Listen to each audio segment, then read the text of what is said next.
안녕하십니까. 한반도 안보전략연구원 부원장 박상황입니다. 오늘은 여러분한테 일본의 교육 제도에 대해서 말씀을 드리겠습니다. 사실 제가 조금 교육에 관심이 있습니다.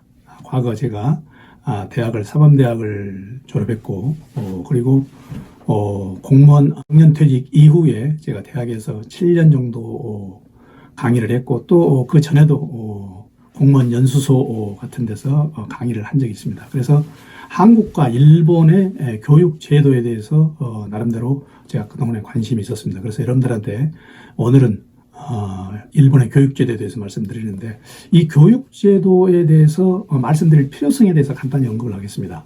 제가 한국 교육의 현주소에 대해서 간단히 말씀드리겠습니다.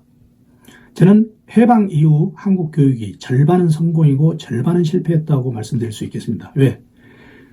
우리가 해방의 이후에 우리가 6.25 전쟁을 바로 겪었죠. 그래서 모든 폐허된 우리 이 대한민국이 지금 세계 10위권의 경제력을 자랑하고 있습니다. 이거는 오로지 인적 자원밖에 없습니다. 우리가 지하 자원 없고 인구 밀도가 높은 이 나라에서 이런 쾌거를 일으켰다는 것은 교육의 성과라고 저는 얘기를 할 수 있겠습니다. 또 하나, 이런 교육의 성과 이면에는 우리가 그동안에 많은 사회 갈등을 지금 현재 겪고 있습니다. 이념 간의 갈등, 세대 간의 갈등, 그리고 지역 간의 갈등, 이런 많은 갈등을 겪고 있는데 이 갈등의 조정이 제대로 안 되고 있습니다. 교육이 만약에 제대로 됐더라면 이런 갈등이 일어났을 때 갈등 조정하는 그런 측면에서도 교육의 힘을 발휘할 것인데, 그게 지금 제대로 되지 못해서 사회 갈등이 장기화되고 또 다른 사회 갈등을 계속적으로 낳고 있는 그런 현상이 우리 사회 저변에 지금 나타나고 있습니다. 또 하나, 여기에 더불어서 우리가 지금 젊은 세대 가치관이 혼돈을 일으키고 있습니다. 과연 어느 게 우리가 올바른 정체성을 가지고 나아갈 길인가? 이 가치관이 혼동이 된 이 자체가 교육에 제가 보기에는 우리가 잘못된 부분이다, 이렇게 말씀드리고 드릴 수 있겠습니다. 그래서 저는 이 기회에 우리나라 교육과 일본 교육을 한번 비교해 볼 필요가 있다고 해서 제가 이 컨셉을 잡아봤습니다. 우리가 교육의 중요성은 중세 이전에는, 중세까지는 사실 대부분 사람들이 일부 교육제도가 있었지만 대부분 사람들이 교육의 혜택을 받지 못하고 자기의 현재의 신분 그리고 현재의 직업을 그대로 후손한테 전해오는 그런 시스템이었죠. 그런데 이게 근대가 들어서면서 교육이라는 시스템이 도입되고 나서 신분 상승 그리고 직업 전환이 가능하게 됐습니다. 그래서 교육이 굉장히 중요하게 됐죠. 그런데 이 교육이 계속 발달이 되면서도 또 아무리 좋은 헌법, 아무리 좋은 사회 구조를 가지고 있었어도 교육이 잘못되면 결국 그 사회 전체가 잘못된다. 이거는 우리가 히틀러의 교육을 보면은 우리가 반면교사로 삼을 수가 있겠습니다. 당시 히틀러는 지구상에서 가장 좋은 헌법인 바이마르 헌법 체제 하에서 히틀러가 나타났는데, 그 히틀러 한 사람의 잘못으로 인해서 독일 교육이 잘못됐고, 이 독일 교육이 잘못됨으로 인해서 2차 대전으로 가는 그런 사례가 있었습니다. 그래서 이제 우리가 보통 교육이라 하면 학교를 보통 칭하는데, 그 학교 교육은 요즘에는 이런 시스템으로 나누고 있습니다. 학교 교육의 지향점은 크게 세 가지로 나누고 있는데, 하나는 민주적인 평등이다. 그러니까 모든 사람들이 공통적인 교육은 받을 권리가 있다. 그 다음에 두 번째는, 교육의 목표 중에 두 번째는 사회적 효율성이다. 이 사람이 교육을 받아서 이 사회에 나가서 쓸모있는 사람, 그러니까 교육의 생산성과 다양화에 있어서 사회적 효율성을 필요로 한다는 거죠. 그 다음에 교육의 또 하나 목표는 사회 이동입니다. 어느 사람이 능력과 또 수요에 따라서 어느 교육을 받아야 될 건가, 이거는 학교 교육의 목표 중에 하나에 들어갑니다. 그래서 우리가 크게 이 세 가지를 나누는데, 이 사회 이동, 이건 좀 여러분들한테 생소하겠지만 이렇게 생각하시면 됩니다. 우리가 과거 맹모 삼천지교라는 얘기가 있습니다.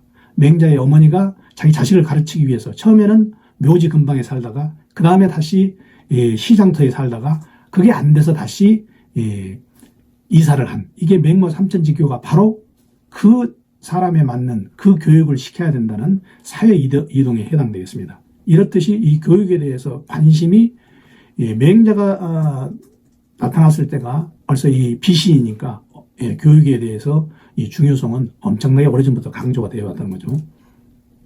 최근에 교육이 어떤 면에서 또 강조가 되냐면 이 민주주의를 실현하는데 가장 중요한 수단이 교육입니다. 민주주의 제도와 구성 여러 가지 면에서 이해력과 판단력이 요구되는데 이해력과 판단력을 체계적으로 습득시키는 유일한 수단이 지금 교육이라고 지금 지칭을 하고 있습니다. 더군다나 최근에 여러분들 가짜 뉴스에 엄청나게 휘말릴 겁니다. 이 가짜 뉴스를 판별하는 이해와 판단력이 바로 학교 교육에 있다는 것은 지금 여러 가지 통계에서 나오고 있습니다. 최근에 또 특수한 우리 한국적인 상황이 있죠. 요즘 많이 문제가 되는 킬러 문항, 또 이 고액의 과외, 이거는 결국 사교육비가 폭증하는 걸 나타내고 이 사교육비를 조달하지 못할 경우 결국 출산율이 감소해서 인구 절벽으로 나타나고 인구 절벽은 결국 국가의 추동력을 약화시키는 이런 문제점을 나타내고 있습니다. 또 만약에 설사 애를 낳는다 해도 만약에 가정교육이 잘못됐을 경우에 어떤 사례가 나타나는가. 우리는 최근 TV 인기 프로 중에서 금쪽 같은 내 새끼 그걸 보시면은 여러분들 충분히 한국 교육의 문제점을 아시리라 믿습니다. 그래서 제가 이런 여러 가지 이걸 감안해서 일본 교육과 한국 교육을 조금 제가 참고를 해가지고 비교를 해볼까 합니다. 지금 일본 교육은 우리나라 교육과 비슷합니다. 일본은 사실 우리가 식민지 시대에 교육을 받았기 때문에 우리나라가 가장 많은 교육에 영향을 받은 나라라 하면은 일본을 꼽을 수밖에 없습니다. 그런데 지금의 일본의 교육과 한국의 교육은 많이 다르다는 거죠. 일본 교육은 간단히 말씀드리면 이렇습니다. 인성을 중요시하는 인성교육, 전인적인 전인성을 중요하는 교육. 그러니까 공부 중심 교육보다는 인간 중심 교육이다.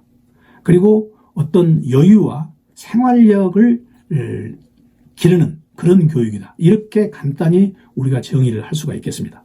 일본의 교육 방향이 계속 이런 방향으로 나오다가 최근에는 약간 바뀌었습니다. 2003년에 여유 교육에 있어서 너무 인성을 중요시하다 보니까 생활력에 적응이 잘 안 된다. 그래서 요즘은 두 가지를 병행하고 있습니다. 인성교육 플러스 생활 지식 교육.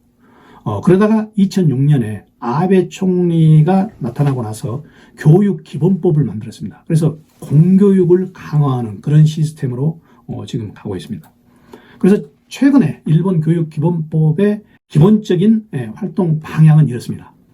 도덕심을 배양하고 그리고 어떤 노동을 존중하고 그리고 공공정신을 함양하고 더군다나 국가와 향토를 존중하고 또 전통과 문화를 사랑하는 이런 방향으로 교육 기본법을 지금 정해서 나가고 있습니다. 아마 이 방향은 앞으로도 일본이 계속적으로 지속적으로 나갈 걸로 보고 있습니다. 일본의 교육 기본법의 변정 과정이 여러 가지가 있는데 그걸 간단히 말씀드리면 이렇습니다. 과거에 명치유신부터 시작해가지고 2차 대전까지는 일본에서는 군국주의 교육을 했죠. 그래서 명치천황의 교육 칙어를 자기네들이 교육의 기본 방침으로 해서 전시 군국주의를 지탱하는 교육으로 일관했습니다. 그런데 패전 이후 일본은 교육을 바뀌었습니다. 개인의 존엄성을 강조하는 그런 교육으로 바뀌고 그리고 또 평화헌법이 나타나고 나서 일본은 전후 평화주의를 굉장히 주장하는 교육으로 쭉 바뀌어 왔습니다. 그러다가 다시 이제 일본에서 이런 방향으로 계속 가면은 안 되겠다. 그래서 일본에서는 2006년에 아베 총리가 됐을 때 일본에서는 국기 그러니까 히노마루 국기를 정식으로 내걸고 학교 교육에 있어서 모든 행사 때 내걸고 그 다음에 일본의 국가를 모든 행사 때 부르는 그런 교육 기본법을 제정을 하고 국가와 향토를 사랑하는 걸로 교육 기본법을 바꿨습니다. 그래서 이 교육 기본법을 계속적으로 지금 유지를 해 나가고 있는 거죠. 물론 일본의 교육 기본법에 대해서 야당과 시민단체는 국가 개입 의도가 너무 노골적이다. 그리고 과거 회귀적인 요소도 있다. 그리고 강압적 도덕주의다. 이렇게 반대도 하고 있습니다만 제가 보기에는 아마 이와 같은 방향은 지속적으로 나갈 것 같습니다. 그래서 지금 일본의 교육진흥계획은 아까 말씀드린 교육기본법에 근거해서 계속적으로 나가고 있는데, 이거는 조금 더 이제 그런 모토 하에 어떤 구체적인 세부 실천 계획이 있냐면은 학교 교육을 기본적으로 신뢰를 회복한다. 그리고 대학 개혁을 추진한다. 그리고 가정의 어떤 교육력, 그리고 지역사회와 협력하는 그런 의식, 그리고 또 생애 학습 사회를 실현한다. 이런 취지로서 구체적인 세부 실천 계획을 가지고 일본이 계속적으로 이런 교육 기본법에 의해서 지금 나가고 있습니다. 한국과는 조금 틀리죠. 한국은 기본적으로 기본 교육 이념이 홍익인간입니다. 그런데 일본은 이 홍익인간과는 약간 거리를 둔 나라 사랑, 향토 사랑, 그리고 공공정신, 그리고 조직사회 발전에 기여하는 이런 교육 방향으로 컨셉을 잡고 계속적으로 나가고 있습니다. 그래서 이 부분은 제가 조금 더 구체적인 부분은 다음 유튜브 때 상세히 말씀을 드리겠습니다. 그래서 오늘은 일단 우리가 교육에 대해서 한번 언급한 필요성과 그리고 일본 교육의 전체적인 아웃라인에 대해서 말씀드리겠습니다. 다음 시간에는 일본의 교육의 특징에 대해서 말씀드리겠습니다. 고맙습니다.